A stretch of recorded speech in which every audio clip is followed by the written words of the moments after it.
காங்கிரஸ் கட்சியின் தமிழக தலைவர் செல்வ பெருந்தகை இணைப்பில் இருக்கிறார். சார் வணக்கம். வணக்கம். சார், இப்ப சபாநாயகர் பதவிக்கு காங்கிரஸ் கட்சியைச் சேர்ந்த ஒருத்தரும் போட்டியிடுவதாக அறிவிக்கப்பட்டிருக்கிறது. அவருமே வேட்புமனு தாக்கல் செய்யறாரு. ஆனா இதற்கு முன்பு துணை சபாநாயகர் பதவி கிடைக்குது, எதிர்கட்சியினருக்கு வழங்கினால் சபாநாயகருக்கு, அதாவது பாஜக சார்பா நிறுத்தக்கூடிய அவங்களுக்கு ஆதரவு கொடுப்போம் அப்படின்னு சொல்லியிருந்தாங்க. நிபந்தனையோட விதிச்சிருந்தீங்க. ஆனா இப்ப அந்த நிபந்தனை அவங்க ஏற்றுக்கொள்ளல. அதனால காங்கிரஸ் கட்சி சார்பா ஒருத்தர் நிக்கிறாரா சார்? இல்ல, நிபந்தனையை ஏற்றுக்கொள்ளவில்லை, ஏற்கிறார்கள் என்பது வேறு. ஒரு ஜனநாயக நாட்டுல 8 முறை நாடாளுமன்ற உறுப்பினராக இருந்தவர் கொடிக்குளம் சுரேஷ். கொடிக்குளம் சுரேஷுக்கு தான் நியாயப்பிரகாரம் தற்காலிக பேரவைத் தலைவராக நாடாளுமன்றத்தில் வெற்றி பெற்றிருக்கின்ற நாடாளுமன்ற உறுப்பினர்களுக்கு 18வது மக்களவையின் முதல் கூட்டத்தொடரில் பதவி பிரமாணம் செஞ்சு வைக்கணும்.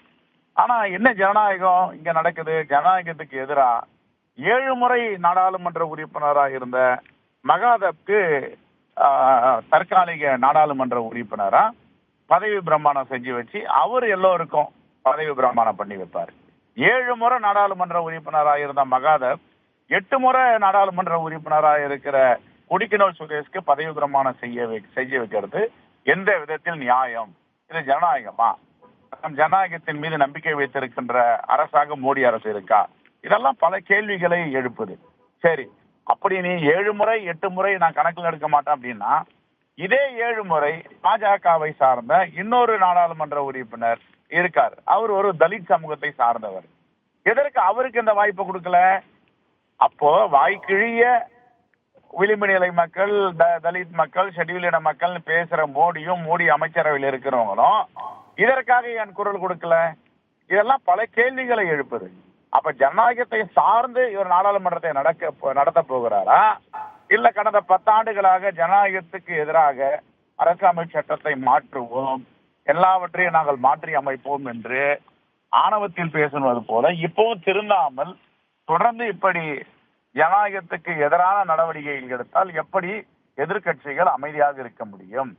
அவருடைய பாஜக சார்பாக ஒருத்தரை நிப்பாட்டுறாங்க அப்படின்னா அவங்க கட்சியினுடைய சேர்ந்து பேசி ஆலோசிச்சு அதன் பிறகுதானே ஒருத்தரை கொண்டுட்டு வராங்க. இல்லையே, நாங்க ஏற்கனவே சொன்னோம், 8 முறை நாடாளுமன்ற உறுப்பினராக இருக்கிற கொடிக்குளம் சுரேஷ் தான் நீங்க தற்காலிக பேரவைத்தால் நியமிக்கணும். அது செவி சாக்கிலே நிராகரிக்கப்பட்டது. எப்படி ஒரு ஜனநாயக நாட்டில் தான் நிராகரிக்கப்படும்? எந்த மாநிலத்தில் நடந்திருக்கு? எந்த நாட்டில் அப்படி நடந்திருக்கு? இங்கே அம்மையார் ஜெயலலிதா அவர்கள் கூட பல முறை பேரவைத் தலைவராக இருந்த சேக்கூர் தமிழரசன் அவர்களை தான் சட்டமன்ற உறுப்பினராக தற்காலிக பேரவைத் தலைவராக வச்சு பதவி பிரமாணம் செஞ்சிருக்காங்க. பல முறை சட்டமன்ற உறுப்பினராக இருந்த திருமதி பொன்னம்மாள், காங்கிரஸ் பேர் இயக்கத்தை சேர்ந்த சட்டமன்ற உறுப்பினர், அந்த அம்மாவை வச்சுதான் முத்தமிழறிஞர் கலைஞர் அவர்கள் பல முறை பதவி பிரமாணம் செய்து வைத்திருக்கிறார். இதுதான் யதார்த்தம், இதுதான் ஜனநாயகம். இன்னும் நீங்கள் மக்கள் மோடிக்கு ஒரு மிகப்பெரிய படிப்பினையை கொடுத்தது போதாது என்று கொடுத்த பிறகும் திருந்தாமல் இப்படி ஜனநாயகத்துக்கு எதிராக அவர் செயல்படுகிறார்கள் என்றால் எதிர்கட்சிகள் தன்னுடைய பதிவை இனிமேல் செய்யத்தான் இருப்பார்கள். அதை சரிங்க சார், எனக்கு புரியுது. நீங்க இணைப்பில் பல்வேறு தகவல்களை பகிர்ந்து கொண்டமைக்கு நன்றி திரு செல்வ பெருந்தகை.